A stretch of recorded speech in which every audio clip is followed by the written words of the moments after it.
What you're wanting to capture with lomography is basically pinpoints of the world that you've been to. If you're at a party, you want to pinpoint the emotions, the exact moment in time when something happened. You don't want to pose some people for a picture, say cheese, and that's not really a moment in time. You want to take a picture where all the lights are crazy, everyone's smiling, having drinks, because that really is the moment that you're living in. Lomography is a type of photography that kind of goes along with the lifestyle of you know, don't think, just shoot, don't plan photography, just roll with it. I like the unique aspect of it because I solely take fisheye, so I like it that all of them come out different than a normal picture, and you can't crop them and make them more perfect than what they are. And that it makes everything that's just pretty ordinary, it makes it look a little bit better, a little bit more extraordinary.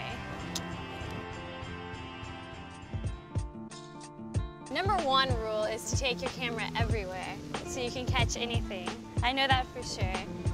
And then I think that my favorite rule is one, I think it's like number 4 on the site, and it's that it's just a part of your life. It's not anything that's intruding in your life or invading in your life.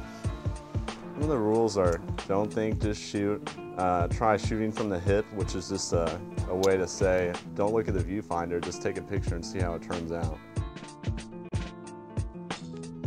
Basically, the last rule is don't worry about any rules, and it's the whole, that captures everything, because there are some good guidelines to follow, but when you get down to it, it's all about your own personal style of photography.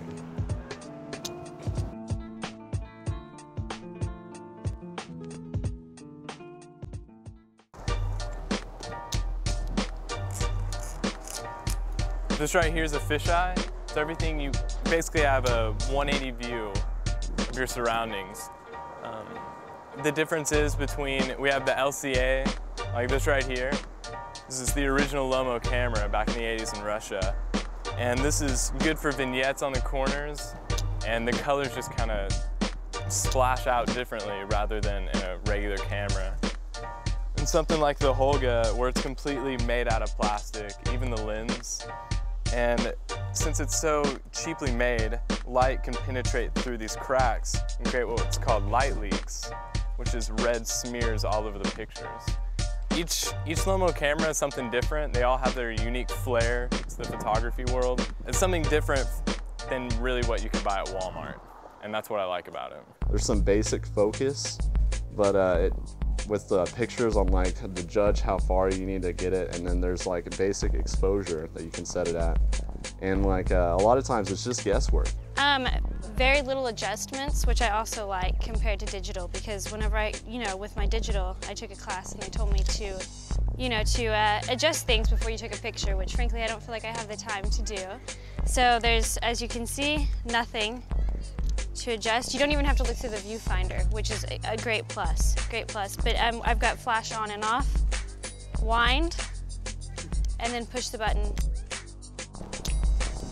Whenever I'm around, more strangers or friends that I'm not so close to and I take a picture of them, they like to turn around and look at the picture that I just took, whereas you can't, there's no picture that you can see, and they feel like that's funny.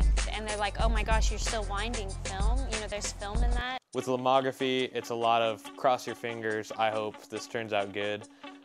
With digital photography, you see your results right away versus trying to guess, having to take it to develop it, and not knowing until maybe the end of the day or a week later after you get your pictures developed. I remember the first time I tried to develop a roll of film out of this, I didn't know how to wind it, and I was hoping that people at Walgreens or wherever I went, I was hoping they knew how to unwind it for me, and like they ended up just opening the back of the film, exposing everything.